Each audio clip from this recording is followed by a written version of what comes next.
Kesempatan pagi ini saya akan melepaskan sebuah pengajaran firman Allah yang pagi ini saya berikan judul menolak mentalitas instan, atau boleh juga melawan. Menolak sini maksudnya kita mesti lawan yang namanya mentalitas instan. Apa sih mentalitas instan itu? Ada banyak orang yang ingin sukses, ingin berhasil, meraih keberhasilan, nggak mau repot, nggak mau susah, nggak mau kerja, nggak mau berjuang gitu ya.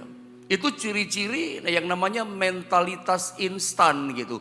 Lalu orang coba korupsi gitu, orang mencuri, orang mengambil keuntungan dari orang lain, menindas orang lain.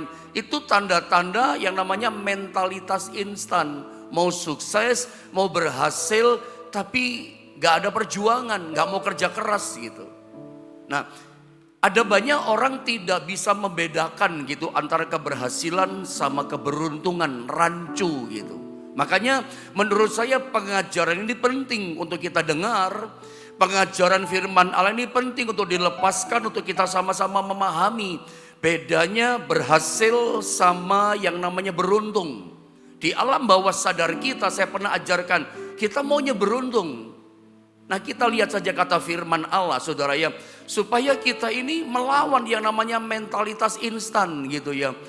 Gak jujur, itu cara ciri-ciri mentalitas instan. Pengen berhasil tapi dengan cara cepat. Mari kita baca saja dulu ayatnya. Mazmur pasal 1 ayat 1 sampai ayat yang ketiga. Saudara, ayat yang tentu saja legend banget, menjadi hafalan banyak orang, kesukaan banyak orang Kristen. Karena ada kata berhasil di sini ya. Masing-masing kita akan baca satu ayat. Mazmur pasal 1, saya baca ayat 1, ada 2-3-nya sama-sama ya. Ayat 1 saya baca begini, kata firman Allah. Berbahagialah orang yang tidak berjalan menurut nasihat orang fasik, yang tidak berdiri di jalan orang berdosa, dan yang tidak duduk dalam kumpulan pencemooh. Ayat yang kedua teruskan saudara. Tetapi yang kesukaannya ialah Taurat Tuhan, dan yang merenungkan Taurat itu siang dan malam. Ayat 3, sama-sama kita baca 2 dan 3. Ia seperti pohon yang ditanam di tepi aliran air, yang menghasilkan buahnya pada musimnya, dan yang tidak layu daunnya, apa saja yang diperbuatnya berhasil. Dalam versi terjemahan bahasa Indonesia yang lain, kata apa saja yang diperbuatnya berhasil itu disalin dengan kata apa saja yang diperbuatnya pasti berhasil. Ada kata berhasil. Semua orang pasti ingin berhasil. Tetapi ada satu kata lagi yang saya pernah ajarkan, namanya beruntung dan berhasil. Kalau suruh milih, kebanyakan kita pasti milih yang namanya beruntung daripada berhasil. Nah, saya coba bawa saudara masuk lebih dalam tentang berhasil dan beruntung ini. Karena dua kata ini, dua pengertian ini banyak orang rancu ya dalam hidup kekristenannya. Tidak bisa bedakan antara beruntung sama berhasil. Sehingga yang dipilih salah. Ekspektasi dalam perjalanan Kristennya yang menjadi tujuan hidupnya salah. Nah, saya ingin kita bisa mengerti lewat pengajaran firman Allah mana yang dijanjikan Tuhan buat setiap kita. Sebelum saya mencoba menjelaskan ayat yang barusan kita baca ya, Mazmur pasal 1 ayat 1 sampai 3, saya akan mulai pengajaran firman Allah dengan sebuah pertanyaan yang saya ajukan tentunya kepada saudara, kepada kita semua. Anda lihat screen di depan saudara, televisi atau gadget saudara, lihat begini. Menurut saudara lebih mudah manakah ya mengalami keberhasilan atau keberuntungan dalam hidup ini? Atau saya pertegas pertanyaannya ya, saya pertegas begini. Lebih mungkin mana? Lebih mungkin mana? Lebih mudah mana gitu ya? Orang itu mengalami yang namanya keberhasilan atau orang mengalami keberuntungan dalam hidup ini? Tentu ada dua macam jawaban di antara saudara semua. Dari ribuan saudara yang sedang doa pagi bersama dengan saya saat ini juga. Ada saudara yang berpandangan, punya persepsi mengatakan lebih mudah berhasil pendeta. Ada juga saudara berkata lebih mudah beruntung, lebih mungkin beruntung daripada lebih mungkin daripada namanya berhasil. Tapi kalau Anda tanya sama saya punya pandangan begini. Menurut saya lebih mudah orang di dunia ini sebetulnya berhasil daripada beruntung. Mungkin yang saya jawab menurut saya ini berbeda pandangan sama saudara. Tapi mari saya punya penjelasannya untuk saudara. Bahwa menurut saya orang itu di dunia lebih mudah berhasil daripada beruntung. Karena kalau berhasil saudara ya, keberhasilan, kesuksesan semua orang itu pasti bisa meraih. Perhatikan baik-baik apa yang saya katakan. Keberhasilan dalam hidup ini, kesuksesan dalam hidup ini, bahwa sesungguhnya setiap orang saya katakan itu sesungguhnya bisa meraih. Keberhasilan semua orang bisa mendapatkan. Beda sama keberuntungan. Menurut saya yang namanya beruntung laki atau keberuntungan itu enggak banyak, tidak banyak, sedikit saja orang di dunia ini mendapatkannya. Kalau berhasil semua bisa dapat kalau ngerti caranya. Sukses semua bisa meraih. Tapi beruntung, keberuntungan, enggak banyak orang beruntung di dunia. Sedikit saja orang mengalami keberuntungan. Seperti contoh yang paling gampang saudara ya. Di antara ribuan kita yang sedang doa pagi saat ini. Coba siapa di antara saudara? Anda boleh jawab lewat chatting di channel YouTube GSPD Jombang. Boleh juga lewat akun Facebook Johannes Naftali. Di antara ribuan saudara sedang doa pagi. Saya tanya nih, boleh kan?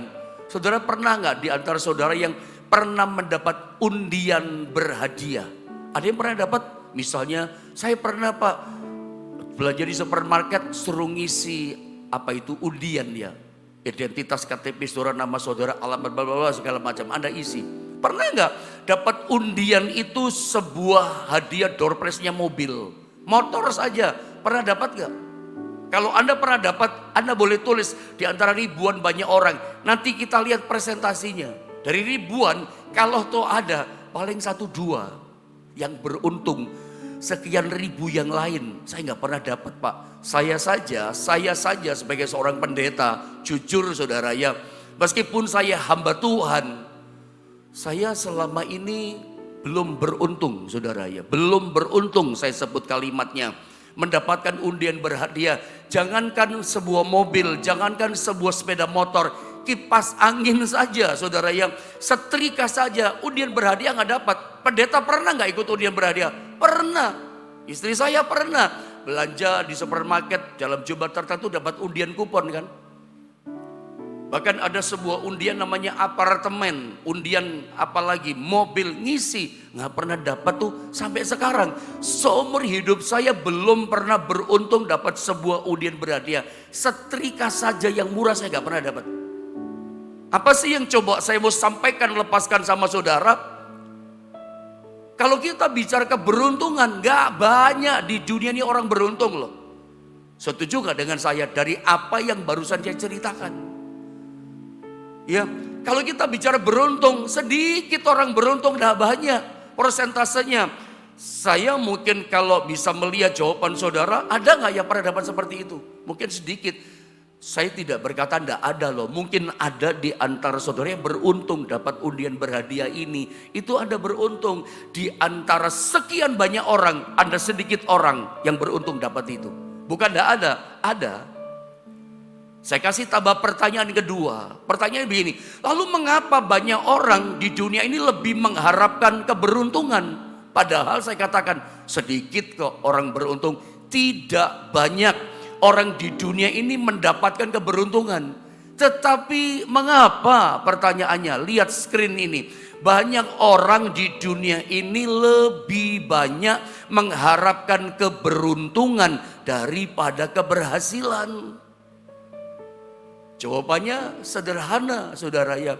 Karena untuk beruntung saudara ya, nggak perlu perjuangan. Tinggal nulis dapat gitu. Orang berharap gitu kan.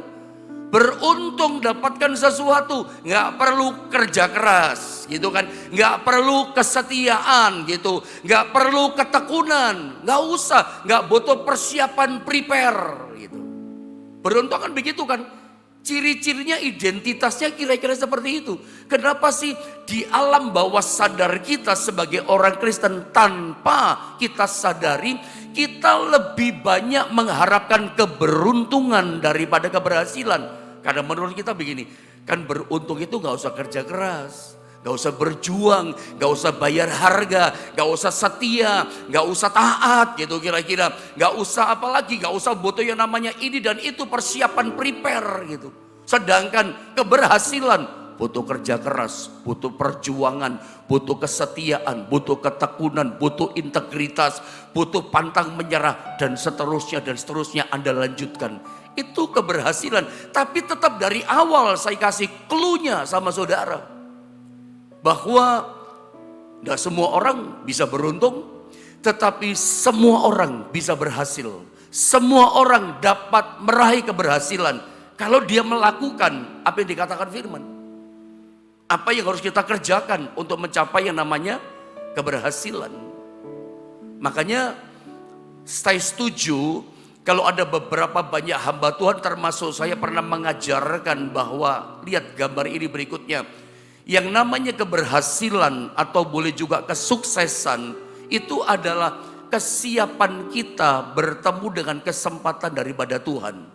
Keberhasilan itu butuh kesiapan, butuh prepare, butuh ketekunan, butuh perjuangan, butuh tekun kerja keras.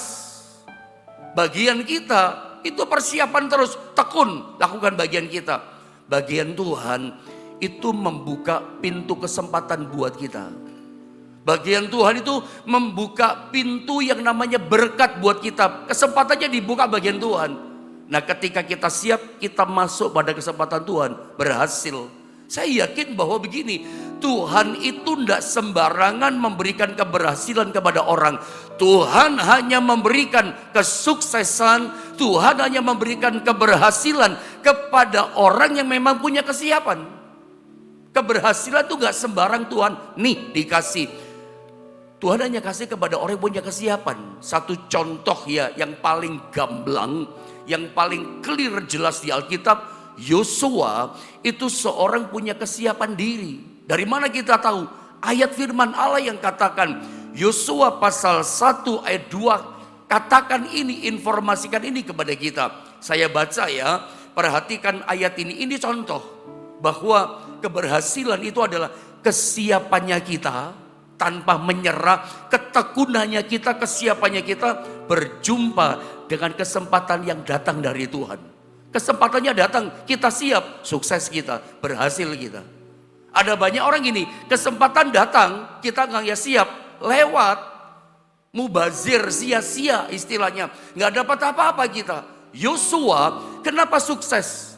Suksesnya Yosua lebih besar daripada Musa.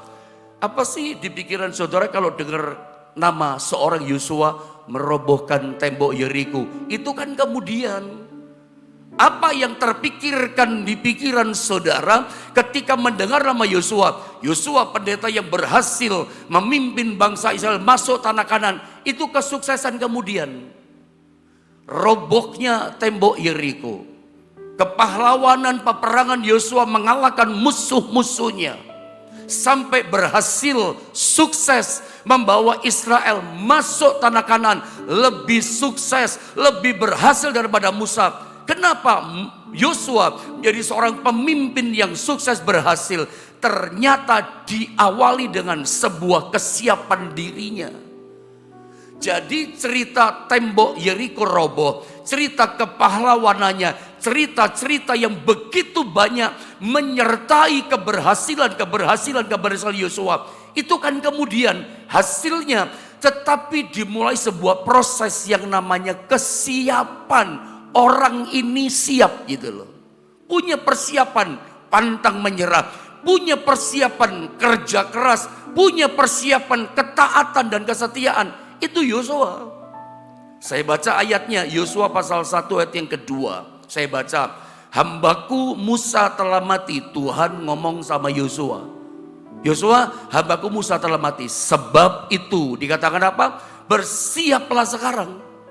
Seberangilah sungai Yordan ini, engkau dan seluruh bangsa ini menuju negeri yang akan kuberikan kepada mereka, kepada orang Israel.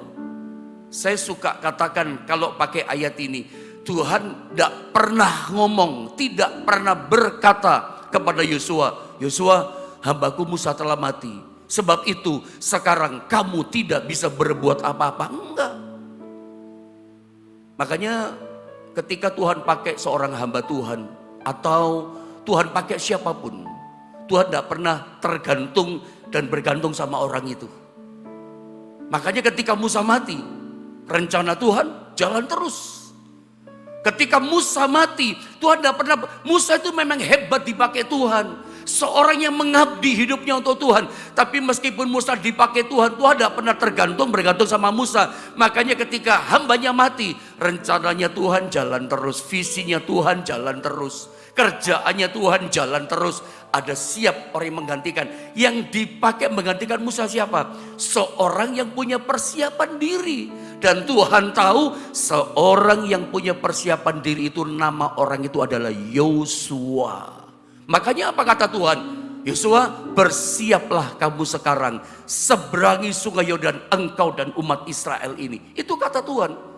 Dari kalimat ini jelas dalam Yosua pasal 1 ayat 2. Tuhan tahu Yosua itu adalah seorang yang punya persiapan diri. Persiapan apa misalnya contohnya? Persiapan hati. Dia mengabdi tunduk sama Musa. Kemana Musa pergi dia ikut. Persiapan apa? Pengetahuan. Persiapan penundukan diri. Yosua itu tidak sembarangan loh, dididik oleh seorang mentor yang hebat namanya Musa. Gurunya ya, saya pernah bilang Musa itu segalanya buat Yosua. Gembalanya, nabinya, pemimpinnya, apalagi ya, bapaknya, semuanya. Karena Musa yang mengajarkan segala hal kepada Yosua. Bagi Yosua, Musa itu bukan sekedar pemimpin bangsa Israel. Bagi Yosua, Musa itu bukan sekedar seorang yang berkhotbah mengajar umatnya. Buat Yosua menurut saya Musa itu segalanya. Dia gembalanya, yang ngajari dia, bapak rohaninya, semuanya deh. Yang mengajari ketaatan, yang mengajari kesetiaan, yang mengajari tentang mujizat, tanda ajaib, semuanya Musa. Mengajari memecahkan persoalan di tengah umat Allah. Semuanya pengetahuan itu belajar dari Musa. Makanya dia siap, punya kesiapan pengetahuan, punya kesiapan ketaatan, punya kesiapan pantang menyerah. Sudah belajar siap dari seorang Musa. Karena ketika Musa bangun pagi mengadili umat Israel, di mana Yosua? Ada di sampingnya Musa. Setiap persoalan, setiap pertanyaan, kesulitan dari orang Israel, jawaban Musa, dia tahu semua. Ketika Musa pukul tongkat di mana, pukul laut dengan tongkatnya di mana Yosua? Di sampingnya. Perkataannya Musa, doanya Musa, dia dengar semua. Jadi dia udah punya kesiapan gitu loh. Makanya yang dipilih menggantikan Musa bukan orang lain, yang dipilih Yosua. Karena Tuhan tahu yang paling siap adalah Yosua. Pertanyaan saya, ada mau berhasil? Ada mau sukses? Sukses itu gak datang seperti durian runtuh. Kesuksesan, keberhasilan baik dalam pelayanan kalau kita hamba Tuhan. Majelis Pembina Rohani kami GSPDI, MPR istilahnya, ya, penasehat begitu ya, yang membina kami pendeta-pendeta di GSPDI, Om Mulyadi sebagai ketuanya. Itu pernah ngomong khusus pribadi sama saya. Ya, jangan jadi pendeta bermalas-malasan. Karena rupanya Om ini pernah kunjungan, Om Mulyadi, ke satu pastori gembala, tidur masih pagi. Pagi dalam arti mungkin jam 9, jam 10 gitu tidur. Orang lain kerja, ya tidur gitu. Ini sorry ya, cuman cerita saja. Makanya Om Mul katakan bagaimana bisa berhasil. Kalau panggil saya Nyu, bagaimana bisa beli pelayanan. Gak bisa begitu jadi hamba Tuhan. Itu contoh yang paling kecil. Padahal waktu jam sekian kan jam produktif ya kalau orang bisnis. Saya pikir hamba Tuhan juga sama jam segitu waktu produktif. Waktu bisa buahkan atau kunjungan kah, berdoa kah, atau persiapan firman. Firman itu persiapan loh. Saya bisa mengajar saudara itu karena persiapan. Bagi saya persiapan itu setiap saat, setiap waktu. Saya jalan di mana, saya lagi di mana, itu bisa persiapan saya gitu ya. Persiapan, tanpa persiapan nggak bisa apa-apa kita. Saya tidak akan bisa mengajar jemaat jadi seorang gembala tanpa persiapan. Jadi hamba Tuhan ternyata butuh persiapan. Apalagi Anda bisnis, apalagi Anda kerja. Mau kerja hari ini, malam ada persiapan kan. Bahkan kemarin pagi udah ada persiapan untuk hari ini. Kalau Anda kerja hari ini tanpa persiapan hari sebelumnya, Anda mau kerja apa hari ini? Apa yang Anda mau tuntaskan? Apa visi yang Anda kerjakan 1-2 langkah hari ini? Kalau Anda nggak ada persiapan, mau berperang untuk apa hari ini Anda? Pantesan kita nggak pernah berhasil. Sesungguhnya keberhasilan bisa diraih semua orang asal punya persiapan. Yosua siap, makanya pemimpin berhasil. Makanya saya katakan begini, keberhasilan itu adalah kesiapan kita bertemu dengan kesempatan dari Tuhan. Tidak usah khawatir. Kalau kita jadi anak Tuhan, jadi orang percaya, mau jadi hamba Tuhan kah? Atau kita mau jadi apa ya, bisnismen, pengusaha. Selama Anda punya persiapan, pasti pada waktunya dikasih kesempatan terbuka sama Tuhan. Pintu kesempatan mujizat pasti ada. Pintu kesempatan dibuka lebar buat Anda berhasil. Pasti kesempatan perform itu pasti dikasih sama Tuhan. Ada mau contoh yang lain? Lihat contoh Daud melawan Goliat. Apakah menurut saudara Daud mengalahkan Goliat dengan umban batunya itu, batu yang dilepaskan dengan ketapelnya itu, dia persiapan cuma semalam? Nggak mungkin. Pasti sudah berbulan-bulan. Pasti sudah bertahun-tahun dia persiapan. Kalau memang Daud mau berterima kasih kesuksesannya, pertama pada Goliat. Karena dia kalahkan Goliat itulah dia menjadi the rising star, melejit seperti bintang yang baru di hari itu. Dipuji-puji, tapi keberhasilannya lewat persiapan. Di tempat yang sepi cuman ada 2-3 ekor kambing domba. Dia mulai persiapkan, melatih dirinya. Kalahkan singa, kalahkan beruang. Itu persiapan loh. Kalahkan persoalan-persoalan. Latihan mengumban pakai ketapel. Pohon yang besar kena, pohon kecil kena. Buah yang kecil di atas kena. Apalagi jidatnya yang namanya siapa ini, Goliat, segede lapangan. Pasti Daud berkata, buah yang kecil saja di atas pohon kena. Apalagi jidatnya Goliat segede lapangan. Pasti kena. Kenapa? Saul tidak berani hadapi Goliat. Tidak punya kesiapan. Seringkali orang tidak percaya diri dapat kesempatan gitu ya. Saya dalam setiap pelayanan, beberapa kali saya pelayanan mendadak di acara-acara kumpulan hamba Tuhan gitu.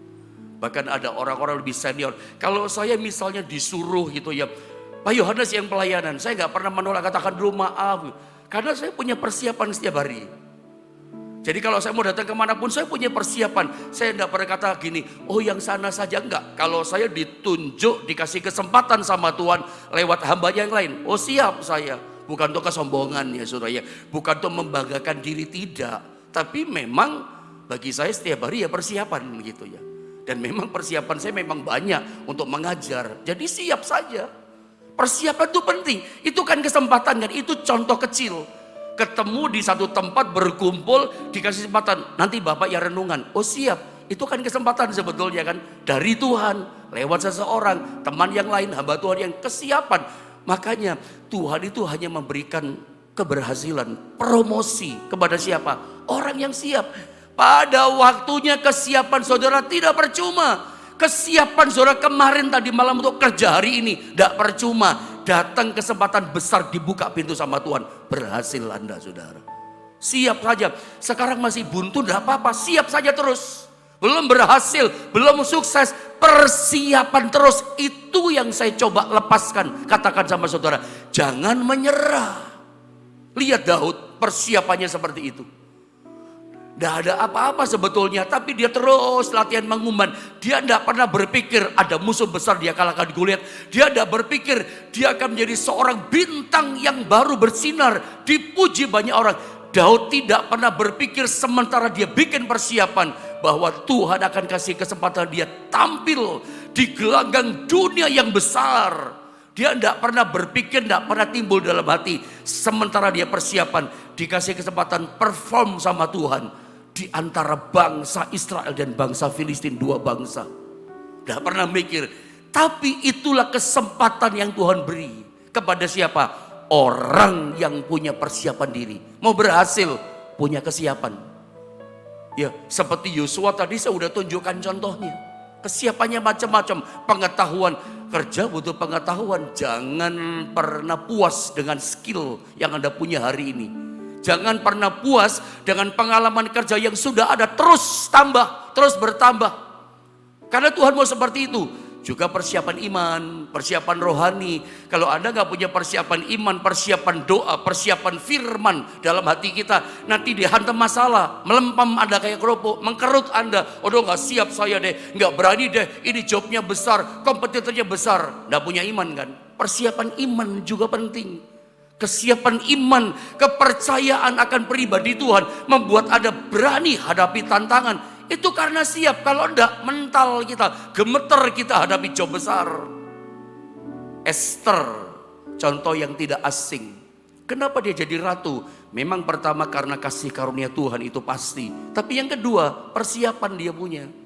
Yang lain persiapan 1 hari, 1 minggu. Esther 1 tahun menghadap raja cuman 1 malam. Itu pun mereng 1 jam cuman jalan lenggak-lenggok. Dipilih dia berhasil menggantikan Ratu Wasti.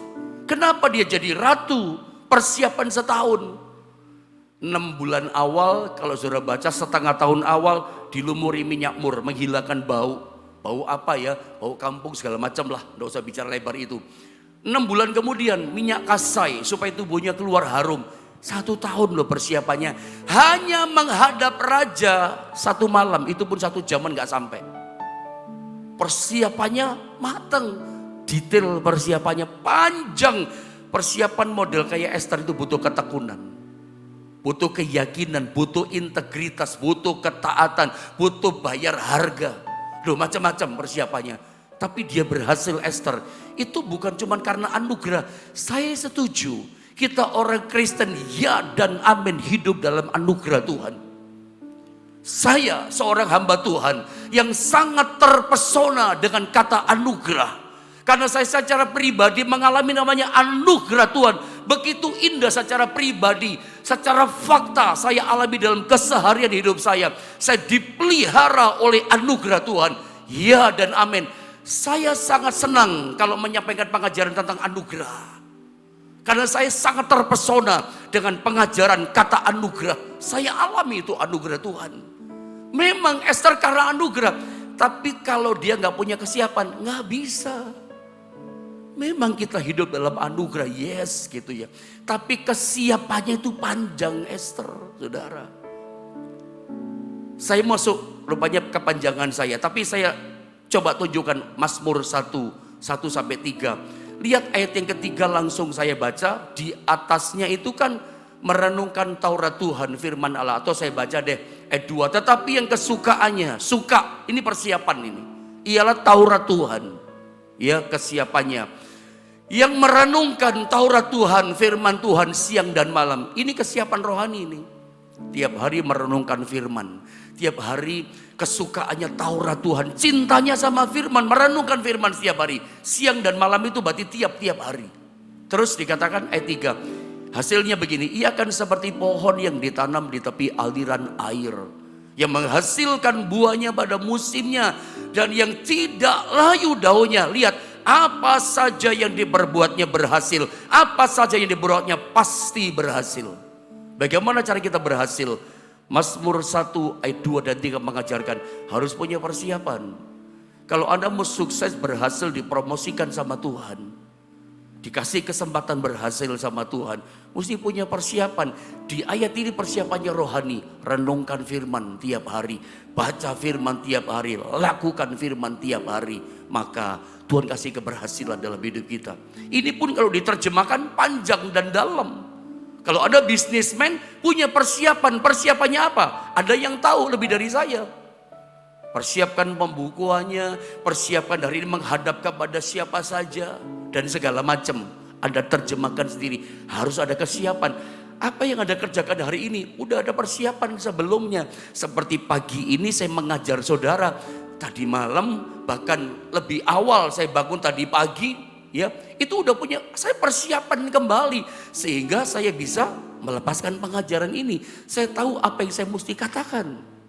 Saya tahu apa yang saya mesti kerjakan hari ini karena ada persiapan. Tanpa peperangan, tanpa persiapan kita nggak bisa berperang, melakukan keberhasilan. Saya pernah ajarkan satu ayat ini sama saudara. Berhasil sama beruntung tadi kita ke Bali. Ada banyak orang lebih memilih beruntung karena nggak ada perjuangan. Karena berhasil semua orang bisa, asal dia berjuang, kerja keras, persiapan. Semua bisa berhasil kalau ada berjuang keras, punya ketekunan, ketaatan, kesetiaan, persiapan. Memang di ayat Yosua itu ada kata beruntung. Saya baca dengan cepat ya. Beberapa waktu yang ada saya maksimalkan waktu ini. Yosua 1:8 dikatakan, janganlah engkau lupa memperkatakan kitab Taurat ini, tetapi renungkanlah itu siang dan malam, supaya engkau bertindak hati-hati sesuai dengan segala yang tertulis di dalamnya, sebab dengan demikian perjalananmu akan berhasil dan engkau akan beruntung. Memang ada kata beruntung, versi terjemahan Lembaga Alkitab Indonesia. Perjalananmu akan berhasil dan engkau akan beruntung. Ada kata beruntung. Tujuan saya menyampaikan ini bukan berarti kita itu tidak ada beruntung loh. Karena di terjemahan ayat yang lain, firman Allah yang hidup misalnya, dengan demikian engkau akan diberkati dan selalu berhasil. Kata beruntung itu diberkati. BIS kata dalam bahasa Indonesia sehari-hari dikatakan hidupmu akan makmur, prosper dan kau berhasil. Di terjemahan yang hanya Lembaga Alkitab Indonesia mengatakan beruntung, tapi hampir semua terjemahan bahasa Indonesia yang lain kata beruntung itu dipakai kata makmur, kata berkembang, makmur atau diberkati. Apalagi kalau ada baca salinan versi bahasa Inggris, hampir semua versi bahasa Inggris pakai kata prosper, tidak pakai kata laki beruntung. Tidak ada kata laki beruntung. Yang ada adalah kata prosper, makmur, berkelimpahan, diberkati. Jadi kita berhasil, beruntung. Tetapi tetap saya katakan bahwa bukan berarti kita anti beruntung. Saya khotbah ini berarti bukan berarti oh pendeta nggak mau beruntung, ya mau dong. Di dalam Tuhan saya yakin ada keberuntungan. Kita bukan orang yang malang, kita bukan orang yang sial gitu loh, percaya pada Tuhan. Keberuntungan ada. Tujuan saya melepaskan pengajaran ini bukan berarti tidak ada keberuntungan, tidak. Bukan berarti kita tidak percaya kita orang beruntung. Kita orang beruntung. Anugerah Tuhan itu sama dengan beruntung sebetulnya. Kita dipilih itu karena beruntung kan sama Tuhan jadi anak-anaknya. Ditebus darah Kristus itu anugerah beruntung. Bukan tidak ada, ada. Beruntung itu ada, kita pasti alami. Tapi saya ingin pagi ini menyampaikan sama saudara begini. Bahwa mentalitas instan itu mesti dilawan. Ada banyak orang maunya beruntung kayak dapat durian runtuh. Beruntung itu tanpa perjuangan kan saudara ya. Padahal yang Tuhan janjikan berhasil sama kita. Yesus waktunya nggak cukup saudara ya. Tapi saya selesaikan di sini. Ada 3 ujian. 2 di antara 3, 2-nya itu ujiannya adalah keberuntungan sepertinya. Mentalitas instan, nggak usah kerja keras. Yang pertama, ubah batu jadi roti. Kamu kan punya kuasa, kamu lapar. Ini laparnya kita ini telat makan 3 jam saja. Aduh udah berat. Ini 40 hari nak makan Yesus. Laparnya kayak apa? Sangat-sangat lapar. Iblis datang menggoda, mencobai. Ubah batu jadi roti. Itu mentalitas instan loh. Iblis berkata, lu kan punya kuasa. Pakai kuasamu untuk kepentingan sendiri. Padahal kita tahu baca 4 Injil. Yesus tidak pernah gunakan kuasanya untuk kepentingan sendiri. Selalu untuk orang lain, untuk orang banyak, umat lain, sembuhkan orang lain, kasih makan orang lain. Tidak pernah kuasanya untuk diri sendiri. Meskipun berjalan di atas air, untuk siapa? Untuk orang lain, untuk murid-muridnya. Sekarang iblis menggoda untuk kepentingan pribadinya. Jangan kau mencobai Tuhan Allahmu, kata Yesus kepada iblis. Jadi godaan Yesus saja digoda secara instan. Ya, termasuk godaan kedua. Semua kekayaan dunia aku berikan kepadamu kalau kau sujud menyembah kepadaku. Itu kata iblis kan. Tapi ada tahu jawaban Yesus? Dia tidak, harus kamu semua sujud menyembah kepada Tuhan Allah, kata Yesus. Sujudnya hanya kepada Bapa. Yesus nggak mau, karena dia mati di atas kayu salib, curahkan darahnya bukan hanya menyelamatkan dosa kita. Dia curahkan darahnya, datang ke dunia, mati buat kita. Untuk apa? Untuk kembali merebut alam semesta bumi, dikembalikan kepadanya. Makanya nggak mau dengan cara instan, lewat sujud lalu dapat kekayaan. Itu kan cara instan kan, itu kan model beruntung. Beruntung memang ada. Tetapi yang Tuhan mau hari ini Anda mesti punya kesiapan. Mau berhasil gak? Berhasil bisa kita dapatkan asal punya kesiapan dengan Tuhan, dengan firman, bergaul dengan Dia. Dengan profesimu punya kesiapan, pasti berhasil.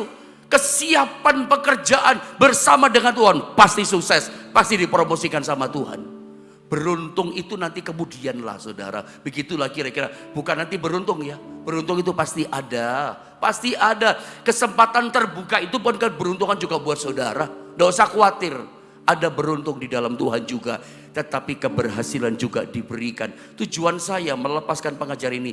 Jangan jadi orang yang rancu gitu. Maunya cuma beruntung, tidak ada persiapan. Oh tidak usah ibadah. Tetap disiplin rohani Anda kerjakan. Saya tidak perpanjang firman Allah. Kita akan sama-sama berdoa, saudara ya.